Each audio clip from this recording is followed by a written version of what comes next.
And this, let's leave this right there. Put this right here.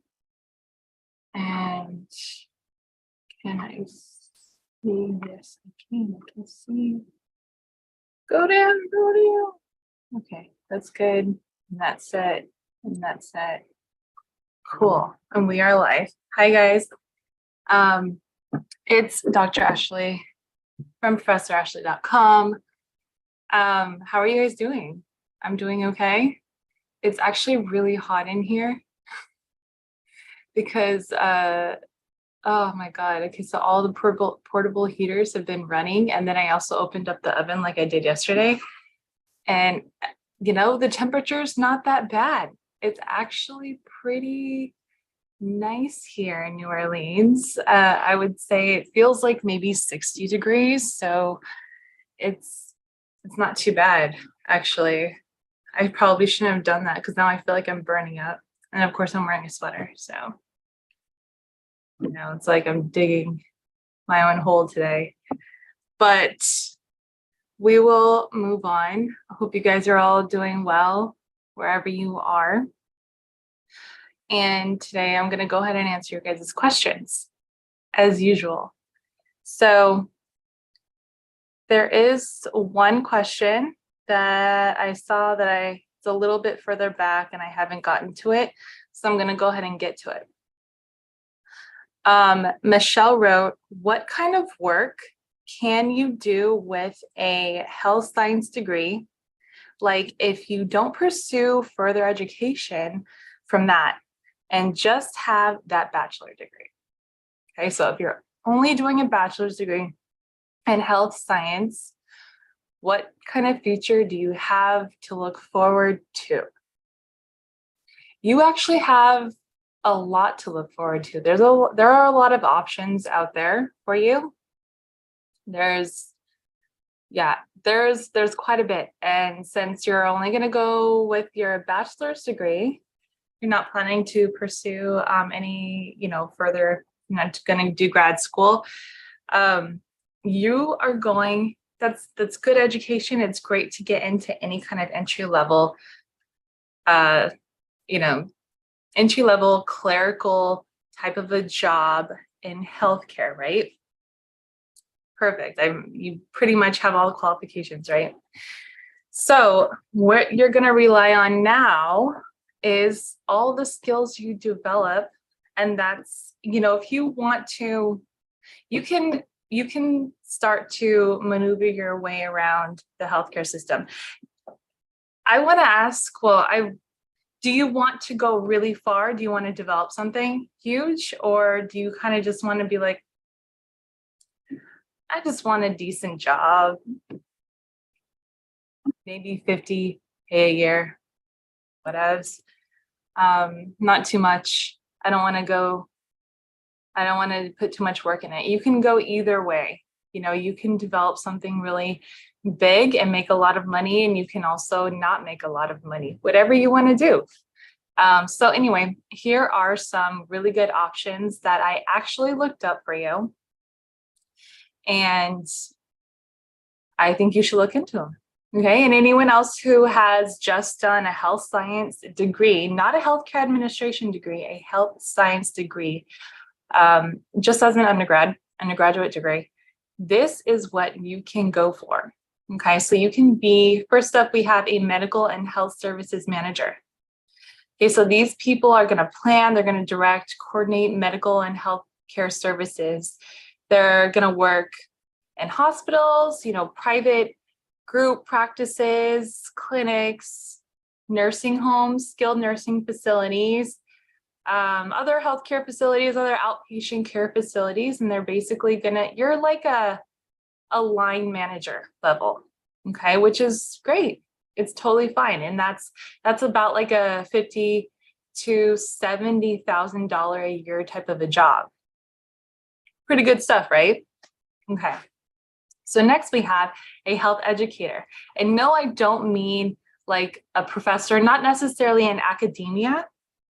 Okay. But health educators will teach individuals and people within the community about healthcare, about health, about wellness, about, just basic exercise and nutrition, take your vitamins type things.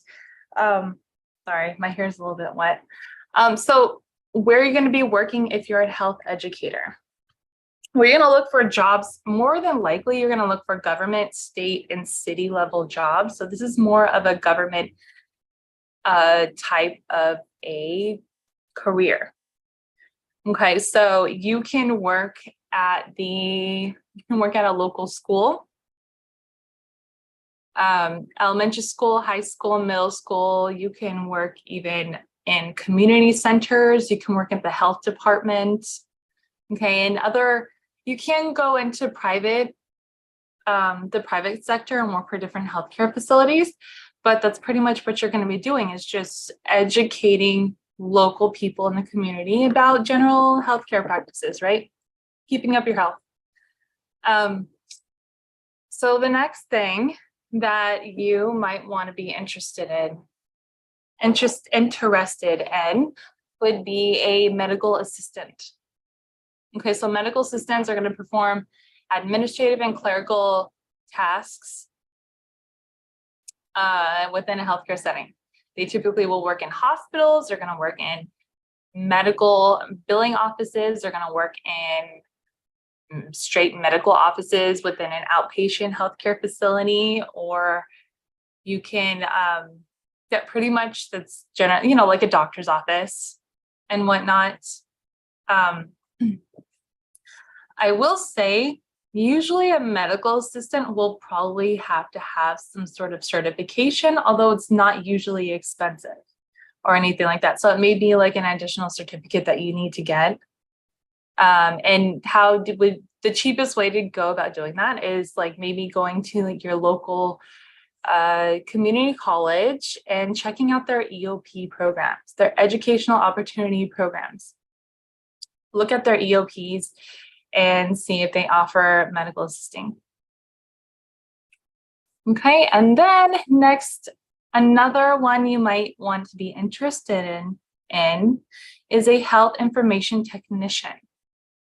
Okay, and I'm smiling because this was actually my entry-level job when I first got into the healthcare field. Okay, so what are you going to do? A healthcare information technician, you're going to organize patient records. You're going to manage the patient health information data and the systems.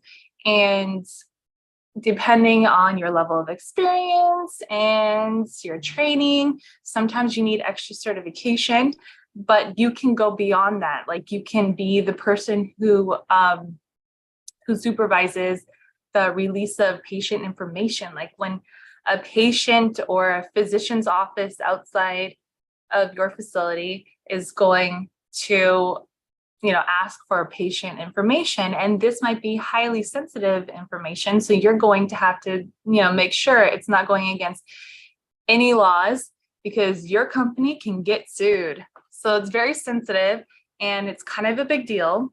Okay, so you can start off as a health information technician and then just move your way up. And pretty much, if this is something you're interested in, you'll always be working in health information, like sensitive health information, just organizing and managing that whole thing. And it is a big deal. It's a whole thing. And there are people who even study this. Okay, so it's a big deal. But yeah, you can start on the tech side and then work your way through and possibly get some more certifications along the way. And, when I first started in that specific, that specific area of healthcare, I noticed that because when I started, I already had a master's degree. This was my entry-level position to get my foot in the door. So I already noticed that the people who were above me, no one had a master's degree. I was the only one. I had the highest level education in the entire department, aside from the director. Okay, so there's a lot of mobility, is what I'm saying. With just a bachelor's degree, you will not be stuck. Okay, you have options and you can definitely make a good amount of money over time if you stick to it. So it's a great career. Anyway, the next position that you might be interested in is a public health worker. So a public health worker, generally, you're going to promote, protect the health of the community. That's the whole objective of a public health worker. Now, they will be working in the public health sector. So government jobs, you're going to be working in local, state, or federal levels. And pretty much just, you're going to be applying at the state and the local, maybe the county health department, state health department, or even at the federal level. Yes, you can find jobs at the CDC as well. Okay, as with your degree, and work. You can. You're just working on teams where you're going to be promoting healthcare for the community. So, also in the private sector, there are nonprofits, that work on health projects as well. So you can get jobs in, at a nonprofit company. More than likely, as far as I know, I don't think a for-profit company is really into public health. So, or anything like that. It's difficult to generate profits in public health. So that is why you're not really going to find it in the private sector. But anyway, so the next thing you might be interested in would be an athletic trainer. Okay, now for this, you're probably going to have to get, you're going to have to be certified as a trainer as well. But having that health science degree to back it up, you're actually ahead of a lot of athletic trainers. Like any kind of athletic trainer that works at like 24-hour, you're ahead of them. So you would be at more of a higher level where you're probably going to get jobs at like schools and sports clinics and other settings like that. Not necessarily 24-hour fitness or anything like, but you can. But like I said, you're probably going to have to go out and get a trainer certification first, and then you can, go out and work with the athletes, and it'll be a lot of fun. So you know what? That is a pretty good list. You got 6 to look up, and there are so many other ones out there in the private sector and in the public sector. So really, whatever you're interested in, and what I would do is just go ahead and look up a variety of these, look up the ones that I told you about, and then maybe that will get the juices flowing in your mind, and it might lead you to other career choices that could get you interested in, and then you can go ahead and figure out what you really, really want to do with this degree, and then start to reverse engineer how to get there. So you can look at all the different stepping stones that it looks like people have taken, and how you figure that out. Just do a little bit of research. I would look for people who have those positions on LinkedIn, and then look at their experience. Okay. And look at their certifications and things like that. And if you like, you can cold email them or cold message them. Just shoot them a message, shoot your shot, and see if they'll answer some questions for you if you have any questions about how to get to that position from where you are. And I think that will help you get there. That will actually help tremendously. It'll help you get more, you'll have direction, and then you'll be able to strategically position yourself in different places to get those jobs. Yes? I hope that helps. And that is it for today. I hope you guys all have a wonderful day. I hope this helps you guys, and I will see you all back again tomorrow. Bye.